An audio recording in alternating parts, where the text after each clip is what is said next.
Have you ever been watching something, a TV show, movie, whatever, and just as you reach the climax, it just stops? That is the case with Guardians of the Dafeng, which I just finished watching. And it feels like a cheat. It feels like I've been cheated out of something. I just don't know like how to feel about it. Well, I know how I feel about it, but still, like I don't like this feeling.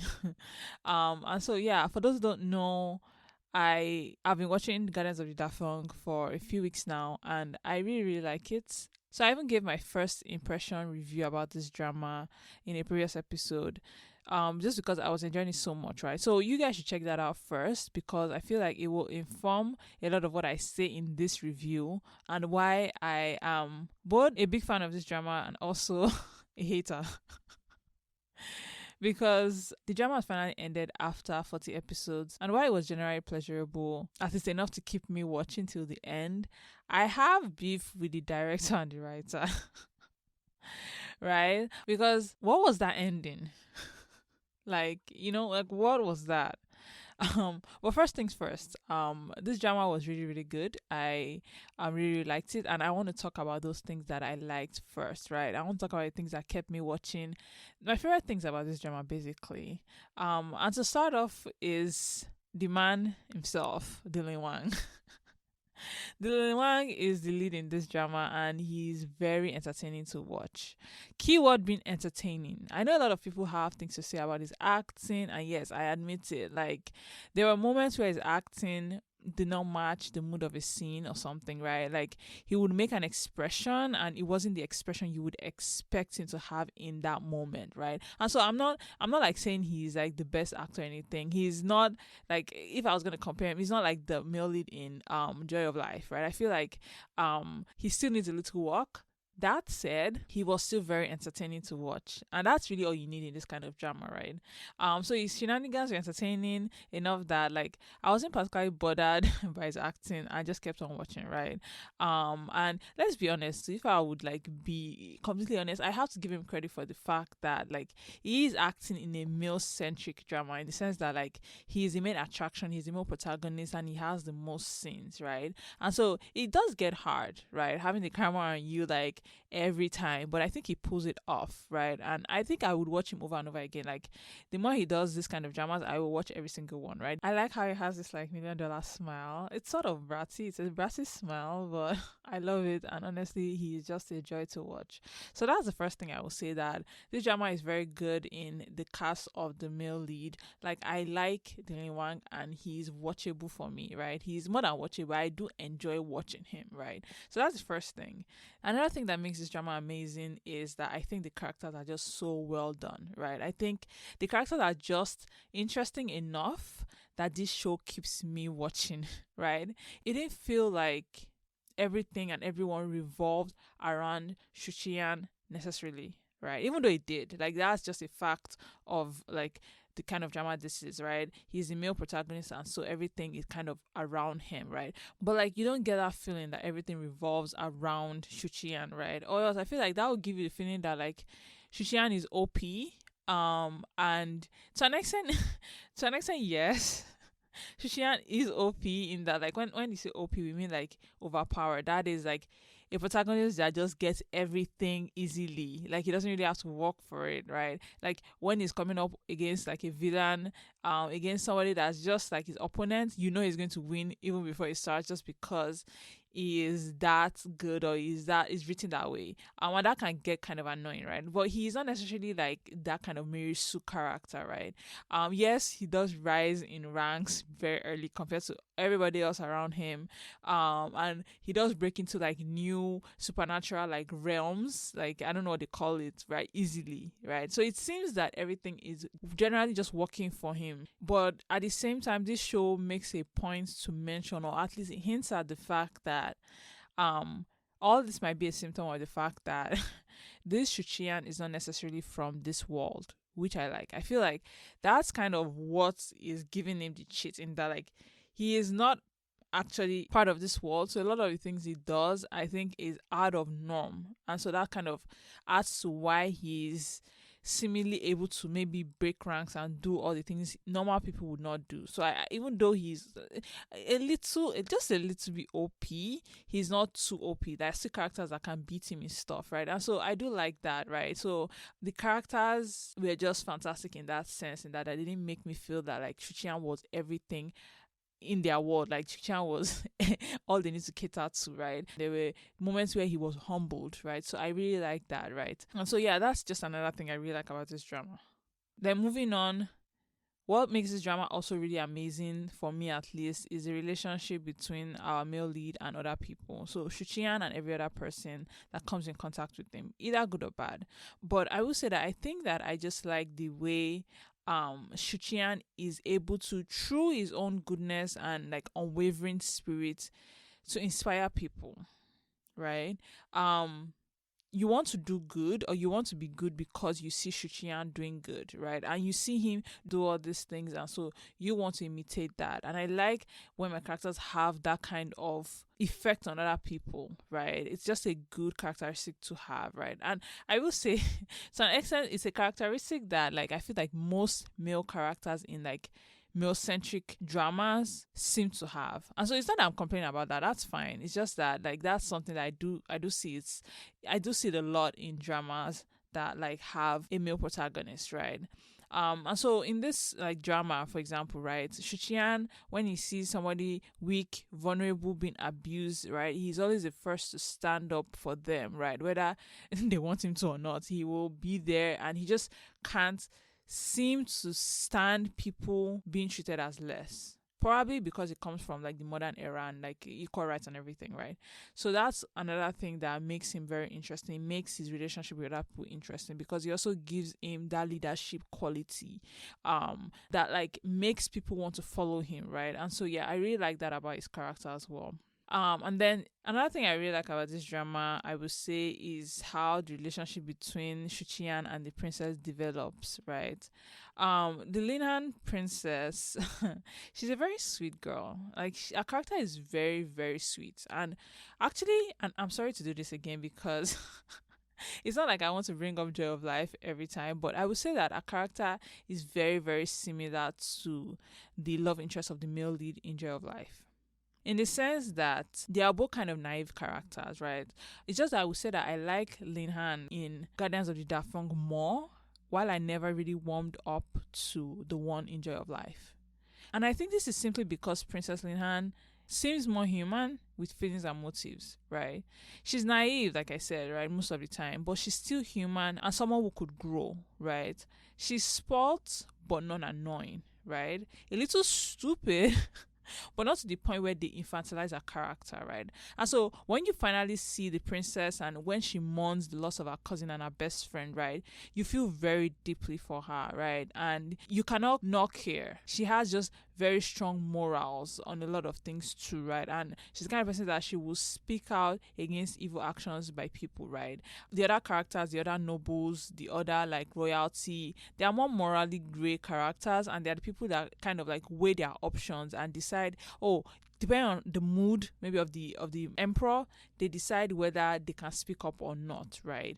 Whereas she will speak up regardless if she thinks something is wrong, right? Regardless of whether you want to hear it or not, you will hear it from her, right? And so she's just very pleasant and just very lovely in that way, and that makes her just more human and just more relatable, right? And I think also that's why her and like Shichian get along and, you know, make a great couple, because like she has this goodness and it shows.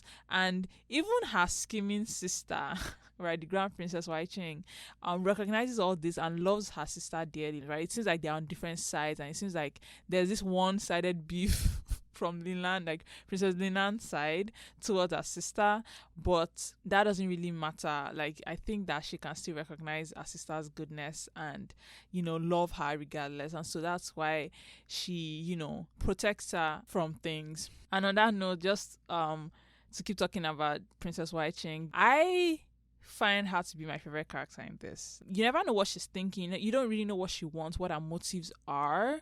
And there's just something about her that's really charismatic. I think the actress playing her does a phenomenal job, and that adds to it. But I think that what made her my favorite, or the moment where she was like concretely my favorite, was seeing her lose her temper over the death of her cousin, right? Like, our retainer walked in and, started to talk about like plans now that the cousin is confirmed dead and everything, and she loses her temper and she just tells him to get out, right? And that was the moment where, even though she's scheming, she has all these like ideas in the back of her mind of things, she still has feelings and she still cares about people, right? And so seeing her lose her temper over the death of her cousin, all the while trying to comfort her sister, was just beautiful to me, right? To me, it did not seem like she could care. Like, she looked like she could care less, right? But that's actually not the case. She actually cares deeply, right? And so seeing how she has people following her sister around, making sure her sister is safe when her sister is doing her, I don't know what her sister is doing, odyssey journey, right, of like going to touch grass, right? You see how she's getting people like stationed just to like protect her, right? No one else does this except her, right? And when she, gives Shuchian things she knows will help her sister kind of mourn the loss, that all just comes from a place that tells me that she's like really soft-hearted. And even though Princess Linhan seems to think that they are some kind of like low-key enemies, that's not how White Ching sees it. That's not how the Grand Princess sees it, and that's something pretty beautiful to me. Like, I love when the family is really there, like they've not abandoned that one aspect. And I think White Ching, like the Grand Princess, really shows that. And there's just something about her that's just like, she's just so easy to watch, right? And so yeah, I have so many things that like I like about this drama, and that I could probably talk about for a long time, but I'm going to stop here because I really want to talk about other things that did not work out for me with this drama, and things that I thought could be better. And let me be honest, all of this comes from the fact that I do love this drama and I wanted more. I wanted to see more, right? So I think my biggest criticism about this drama is the one that's like the glaringly obvious one, which is the ending. Because what was that, guys?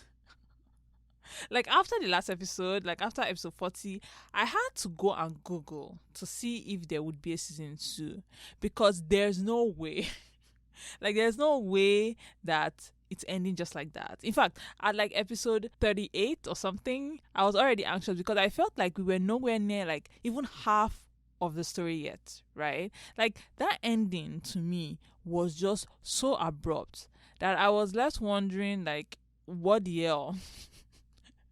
Because half the plots that had been built up had not been covered, right? And I can't seem to figure out like how this is even possible. Like, I've been thinking about it because I thought like dramas were planned, right? Like, say I want a 40 episode drama, right? I would have done the screenplay for all 40 episodes, right? I would have known how the story would go, how to break it down into like sections that would make up the episode. So I expect that the screenwriter and the director had a like idea of how many episodes they would have. Sure, you could go up by one or go less by one or something like that, but the idea is that after all the shooting, you would kind of reach your ballpark of what you thought, right? Because you'd planned that in advance. And it's not like these are rookie like director or like screenwriters. I expect these people have experience in the business, right?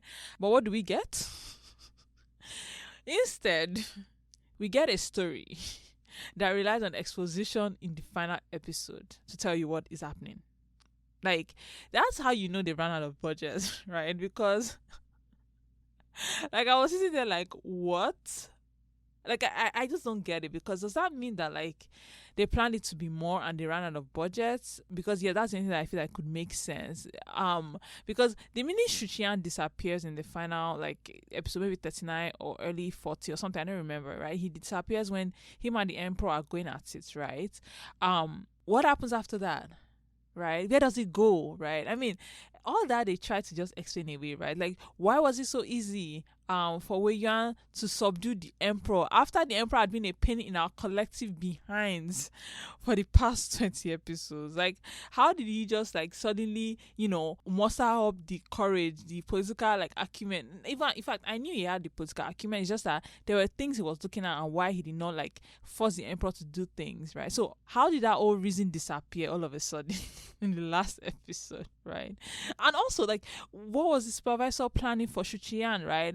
And the worst part of it is, why did Wei Yuan have to die just like that? Like, why did they mention his death just like that? Like, that was easily one of my favorite characters, right? He's the character I felt that like he will always be there for Shuqian. He's like that figure behind him, like a father figure that's gonna be there for him, right? And suddenly the guy that's narrating in the final episode is like, oh, he went to war, or volunteered to go to war, and he died there. I was like, wait, what? Like, first of all, what happened to all these like gold, silver, and bronze guardians? Isn't that their kind of like job? Like, and also, wasn't he like a really smart person? How does he just die like that? Right? Like, why drop it like that? So I was actually really pissed this last episode because it made no sense. Like, I would have preferred if they left it on a cliffhanger, and I know I will never get season 2 than what they did here, because this was a butchering of every episode that went before it. And I hate when dramas do that. Like, I hate when dramas will set up something only to ruin everything in the last episode, right? When the phone rings, it does something like this, and it's very, very irritating, because it's like, what was the point of me watching up to this point? I watched 39 episodes already, and suddenly it all just goes to nothing. Like, seriously, I want to know, what was the supervisor planning for Shuchiya? Like, what was the whole point of everything, right? And it's so annoying, because I think that part of why they might have run out of budget is because there were too many filler episodes, right? Like, I can think of one in many scenes where I'm like, let's like move the story along, because it just felt too drawn out, and it just felt like if you took out those parts, it would not have made a difference. There are some things I would have loved to see that wasn't included because there was just no time, right? I would have loved to see Linan's relationship with her sister. I would have loved to know what the Grand Princess's motives were along with the supervisor, why they were doing what they were doing. Like important plot points had to be cut for like really drawn out scenes, like with the family and everything. Even though I love the family, like I said in my first impressions about this drama, I do love the family dynamic, but it gets to a point, right? And so yeah, I was really, really sad about all that, right? But I can't keep ranting. Let me stop ranting. I do think this drama is very good, right? Like, it was very engaging and all the characters are perfect, right? One of my favorite arcs actually is with the Dama, right? Because I think that those two men from Tianyu, I think they called it, really brought tension to Dafeng and moved the plot forward, right? That was the point where we knew there was like more machinations going on behind the scenes, right? And so yeah, I did genuinely love this drama, and I think I would just like more of this kind of drama where it's like a male centric fantasy drama, right? The main character is like charming, likable, and fish out of water, right? I do think they can spare us kind of the romance. Because sometimes it doesn't work with these kinds of dramas. It's kind of distracting, but in this case, it actually works. Like, our female lead is just lovely enough that it works, but usually it doesn't work, right? It's very rarely it works, right? It's a hit or miss. So I think you can skip it. Honestly, the romance is not necessarily in this kind of drama. But anyways, yeah, I do like this kind of drama. You know, I loved Evernight.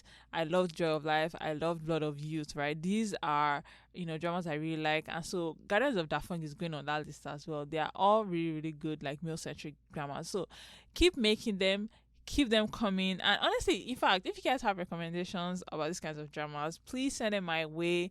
I am on all major platforms. My handle is at Dramasology.